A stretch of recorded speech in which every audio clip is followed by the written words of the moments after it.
Agora vamos revisar os conceitos fundamentais da eletricidade. A terminologia é frequente em tópicos futuros, por isso é importante ter uma compreensão básica do que significam. Aqui estão os componentes básicos de um circuito elétrico. A fonte de energia elétrica, que poderia ser painéis solares em um telhado ou geradores de eletricidade em uma usina de energia, ou uma bateria. O segundo componente é a carga que usa energia elétrica para fazer um trabalho útil como alimentar uma lâmpada, convertendo energia elétrica para luz e calor, ou um carregador de bateria que converte energia elétrica em energia química, ou um motor elétrico que converte energia elétrica em energia mecânica. O terceiro componente do circuito são fios que transportam elétrons da fonte de energia elétrica para a carga via circuito de fios condutores revestidos com um material isolante. Sem fechar o ciclo, os elétrons não podem fluir.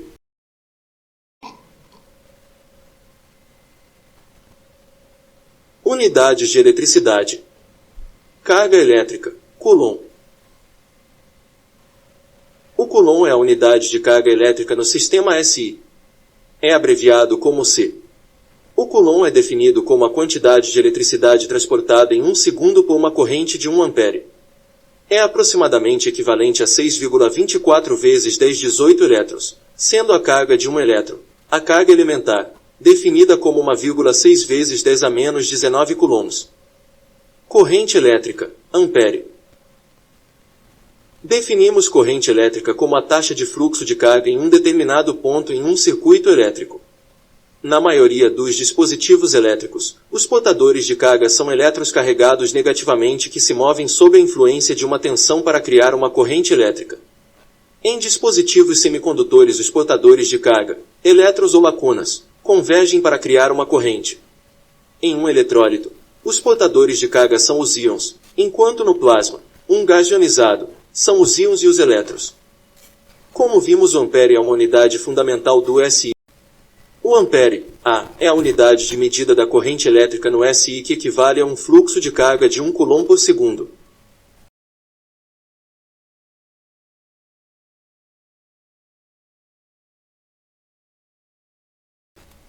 Potencial elétrico, volt. O potencial elétrico é formalmente definido como a quantidade de trabalho ou energia necessária para se transferir carga elétrica entre dois pontos em um campo elétrico. O potencial é criado por uma diferença de carga entre dois pontos. A figura ilustra o potencial elétrico em torno de duas esferas condutoras de cargas opostas. O roxo representa o potencial mais alto, o amarelo zero e o ciano o potencial mais baixo. As linhas de campo elétrico são mostradas partindo perpendicularmente à superfície de cada esfera. Um exemplo do que acontece quando existe uma diferença de potencial é o fenômeno dos raios em tempestades. As nuvens de tempestade têm um centro de cargas negativas embaixo e um centro de cargas positivas na sua parte superior. Quando a concentração de cargas nesses centros cresce muito, o ar que os circunda já não consegue isolá-los eletricamente e acontecem as descargas elétricas entre as duas regiões. É a mesma história quando nuvens que são negativas em relação ao solo que é ligeiramente positivo. Um relâmpago típico carrega centenas de coulombs de carga da nuvem para a Terra em apenas uma fração de segundo. Definimos potencial elétrico em termos gerais, mas como medi-lo?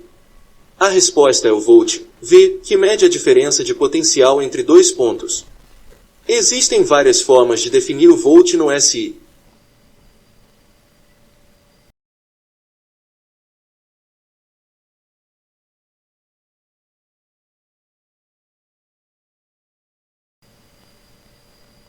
Potência, watt. 1 watt, W, é o trabalho elétrico realizado quando uma corrente de 1 ampere flui através de uma diferença de potencial elétrico de 1 volt, o que significa que o watt é equivalente a 1 volt-ampere. Em particular, 1 gigawatt, 10 a 9 watts, é a potência média típica para uma cidade industrial de 1 milhão de habitantes e também a produção de uma grande estação de energia. A unidade GW é, portanto, usada para grandes usinas e redes elétricas. Por exemplo, a usina de Itaipu tem potência de 14 gigawatts. São 20 unidades geradoras de 700 megawatts cada. Devemos mencionar ainda o cavalo-vapor, HP, que é uma unidade de medida de potência usada geralmente em referência à saída de motores a combustão. 1 HP é aproximadamente 735,5 W. Resistência, ohm. Há sempre uma resistência à corrente elétrica. Resistência elétrica é análoga a uma restrição no fluxo de água em um tubo. Em um tubo, quanto maior a restrição, menos fluxo de água. Em um circuito elétrico, quanto maior a resistência, menos corrente flui. A resistência elétrica é definida como a capacidade que um corpo tem de opor-se à passagem da corrente elétrica. Quando um condutor é submetido a uma diferença de potencial, ele passa a ser percorrido por uma corrente elétrica, que é constituída pelo movimento de elétrons livres no interior do condutor. Quando esses elétrons livres entram em movimento, começam a colidir entre si com os átomos do condutor, e quanto maior o número de colisões, maior a dificuldade encontrada para a corrente elétrica em atravessar o condutor. Essa dificuldade de movimento das cargas é que caracteriza a resistência elétrica. A medida de resistência é ohm definido como volts dividido por amperes. R igual V sobre I. A principal resistência em um circuito elétrico é geralmente um dispositivo que faz um trabalho útil, muitas vezes chamado de carga, como uma lâmpada, um motor, um aquecedor, um computador, ou algum outro dispositivo. A resistência de um objeto depende em grande parte do material de que é feito.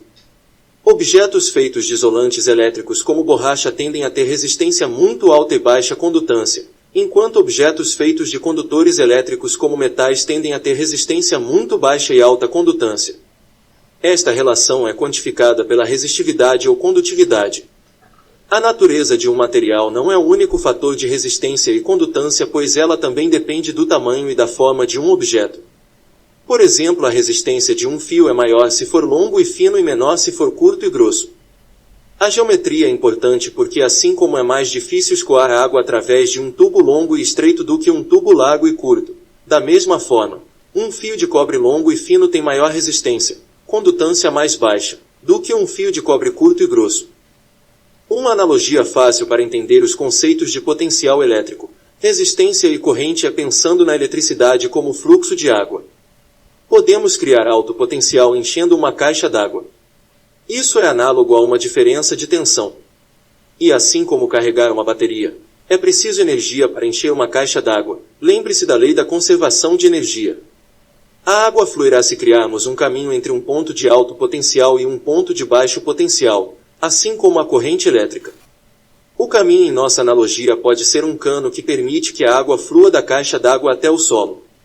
Em um circuito elétrico, o caminho consiste em fio de cobre e componentes eletrônicos pelos quais a eletricidade fluirá. A taxa de fluxo, isto é, a corrente elétrica, dependerá da diferença de potencial e da resistência do caminho, I igual VR. Se usarmos um cano grosso, a água fluirá rapidamente. Uma seção estreita do tubo adicionará resistência e diminuirá a taxa de fluxo em todo o circuito. Muitas vezes usamos dispositivos especiais, chamados resistores, para diminuir a taxa de corrente elétrica através de nossos circuitos.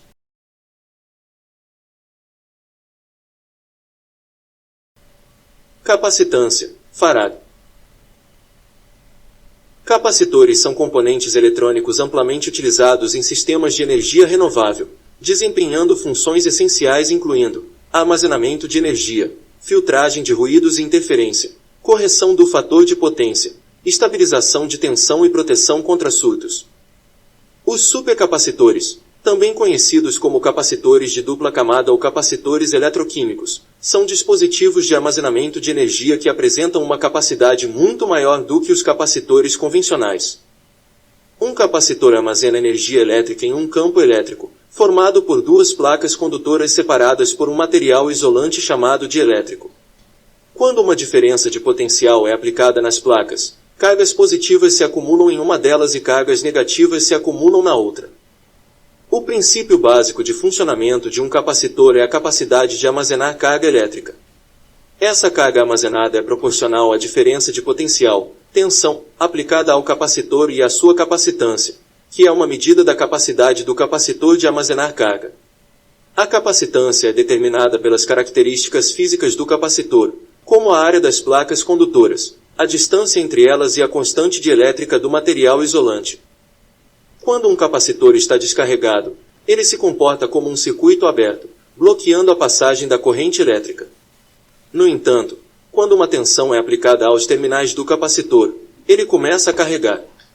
Durante o processo de carga, os elétrons fluem de um terminal para o outro através do dielétrico, acumulando-se nas placas condutoras. Isso cria um campo elétrico no dielétrico, que armazena a energia elétrica. Note que geralmente quando as pessoas chamam os isolantes de dielétricos, é porque querem chamar a atenção para a propriedade especial compartilhada por todos os isolantes, a polarização. Quanto maior for a rigidez dielétrica entre as placas, maior é a quantidade de cargas elétricas que podem ser polarizadas. Com isso, mais cargas podem ser armazenadas entre as placas do capacitor. A capacitância é dada por. Em particular, supercapacitores são dispositivos de armazenamento de energia que preenchem a lacuna entre baterias e capacitores convencionais. Eles podem armazenar mais energia do que os capacitores e fornecê-la em saídas de energia mais altas do que as baterias. Os supercapacitores já estão presentes em muitas aplicações e sistemas de energia renovável em combinação com outros dispositivos de armazenamento de energia, principalmente baterias. Indutância, em RIS. Enquanto o capacitor armazena energia em um campo elétrico, o indutor armazena energia em um campo magnético. Indutância é a capacidade do indutor de resistir à variação de corrente elétrica e é medida em RIS, H. O indutor nada mais é que um fio enrolado em espiras que pode ter um núcleo dentro para aumentar o campo magnético e a indutância. Às vezes indutores são chamados de solenoides. Aqui estão vários tipos de indutores.